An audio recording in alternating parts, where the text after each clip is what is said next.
ජිනදාස උත්සාහවන්ත මෙන්ම කඩිසල ගොවියෙකි. උදෑසනම නැගිට කුඹුරට යන ඔහු පොළොවට කළුවර වැටෙන තෙක්ම කැත්ත උදැල්ල සමග වෙහෙසෙන්නේ අක්කරයකට ආසන්න කුඹුරේ සියලු වැඩ කටයුතු සිදු වූයේ ඔහුගේ තනි මහන්සියෙන් නිසාය. දරුවන් තිදෙනෙකුගේ පියකු වූ ජිනදාස මැදිවිය ඉක්මවා සිටියද පිරිපුන් ශරීරයකින් යුතු පුද්ගලයෙකි.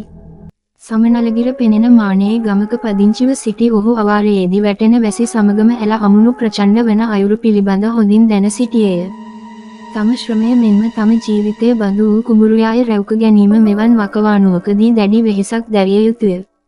ඒ නිසාම රාත්‍රී නින්දට පෙර නියරවල් කැඩී බිඳී ගොස් ඇතිදැයි කියා බැලීම ඔහු පුරුද්දක් ලෙසින් කළ කාර්යයකි.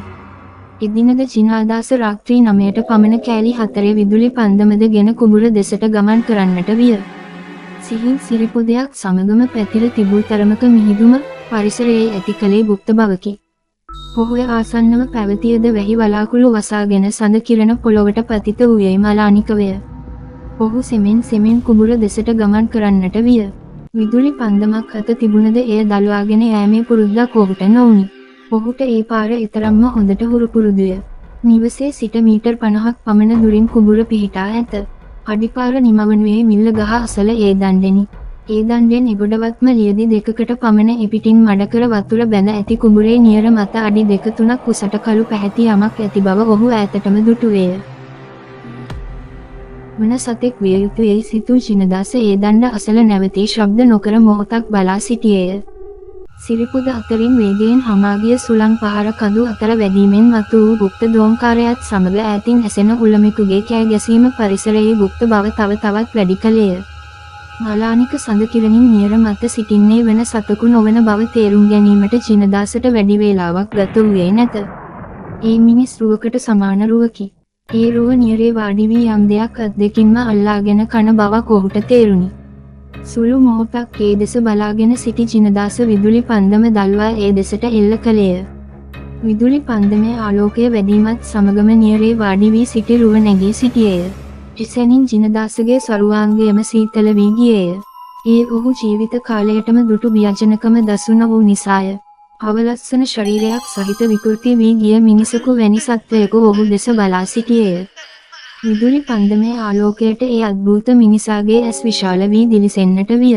කට අවට රත් පැහැ අමුලේ බේරෙමින් ඇති අතරම ඔහුගේ අතේ හාවකු හෝ මීමින්නකු වැනි සත්වයෙකුගේ ශරීරයක කා ඉතිරි වඩක් හෙල්ලෙමින් පවතී. ඇඳුමක් හෝ කිසිදු දෙයකින් ශරීරය ආවරණය කරගෙන නොසිටි මේ අද්භූත සත්වයා එක්වනම යලි හැරී ටික දුරක් දිව ගියේය. ජිනදාසගේ විදුලි පන්දමේ සීමාවෙන් මිදුණු පසු යලි ඔහු දක්නට නොලැබිනි. ජිනදාසගේ සිය ළඟම වියොලන්නට විය. තමා දුටුවේ කුමක්ද? මිනිසෙක්ද? යකෙක්ද? කුඹුරට යෑම පසෙක දැමූ ඔහු යලි හැරී නිවසට පැමිණියේය. නිවසට පැමිණෙන විට ටිකින් ටික ඔහුගේ ශරීරය අප්‍රාණික වන බව ඔහුට දැනෙන්නට විය. නිවසට මඟක් ඈතදීම තම බිරිඳට කෑ ගැසුවේය. මැණිකේ, ඔහුට මතක එපමණය. ජිනදාසගේ කෑ ගැසීමට දිව ආ මැණිකේට දැකගත හැකි වූයේ කඩුල්ල ළඟ ඇඳ වැටුණු තම සැමියාය. ඔහුව නිවසට ඔසවාගෙන පැමිණි ගමේ පිරිස සමග ජිනදාසව රෝහලට රැව්ගෙන ගියේය. වෛද්‍යවරුන්ගේ නිගමනය වූයේ ඔහු ක්ෂණිකව මතු වූ අංශභාග තත්ත්වයකට ගොදුරු වී ඇති බවය. නිදින් දිගටම මාස කිහිපයක් වෙදකම් කළද ජිනදාසට සුවයක් ලැබෙන බවක් පෙනෙන්නට නැත. අවසානයේදී නිවැසියෝ තොවිලයක් නැටීමට තීරණය කළහ. යකඳුරාගේ නිගමනය වූයේ ජිනදාසට සන්නියකු හදිකර ඇති බවය. විවිධ ලෙඩ ගෙනෙන සන්නියකුන් 18ක් වෙයි. රාත්‍රිය උදා විය. ජිනදාසගේ නිවස ඉදිරි පිට තොරන් 7ක් ඉදිකර ඇත. ඉන් 4ක් දෙවියන් උදෙසාය මංගු, 12 පත්තිනි, අලුත් පත්තිනි හා සිද්ධි පෙළ දේව සමාගම උදෙසා වූ තොරණින් මෙන්ම ඇති අනෙක් තොරණයක් තොරණය.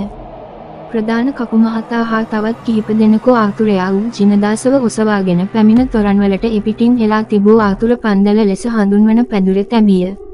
ආතුරයාගේ දෙපයට මෝල් ගසක් හා පොල් ගෙඩියක් තැබීම 18 සන්නිය නැටීමේදී කරනු ලබන්නකි. එකකට එකක් වෙනස් මුහුණු පැලඳගෙන යකුන් 18 දෙනෙකුගේ සන්නි නැටවීම නිමවන විට හිරු එළිය පොළොවට පතිත වෙමින් පැවතුණි. භූත, අභූත, අමුක්කු, භූත, කෝල ආදී ලෙසින් වූ සන්නි යකුන් ආතුරයාගේ අතින් දොළගෙන පිටව යති. හිරු එළිය පතිතවත්ම සිරස පාද කවි යකඳුරාගේ මුවින් පිටවේ ශාන්ති කර්මය අවසන් වන බව දැනුම් දීමටය. වරු 3ක් ආතුරේව තනි කරන්න. එපා. වරු 3ක් තොරණවල පහන් දල්වන්න ඕනේ. වරුතුනෙන් ලෙඩා නැගිටි, එසේ පැවසූ යකඳුරෝ පිටව ගියහ. මාසකට අධික කාලයක් ප්‍රතිකාර කළද සුව නොවූ අංශභාගය දින 3කදී සුව වූ චිනදාස අමාරුවෙන් යළි නැගී සිටියේය. එදා වෙලෙදි සිදු වූ සිදුවීම ඔහු ගොතගසමින් පැවසුවේ ඉන් අනතුරුය. තවත් මේ වගේ හොල්මන් කතා අහන්න අපේ YouTube channel එක subscribe කරන්න.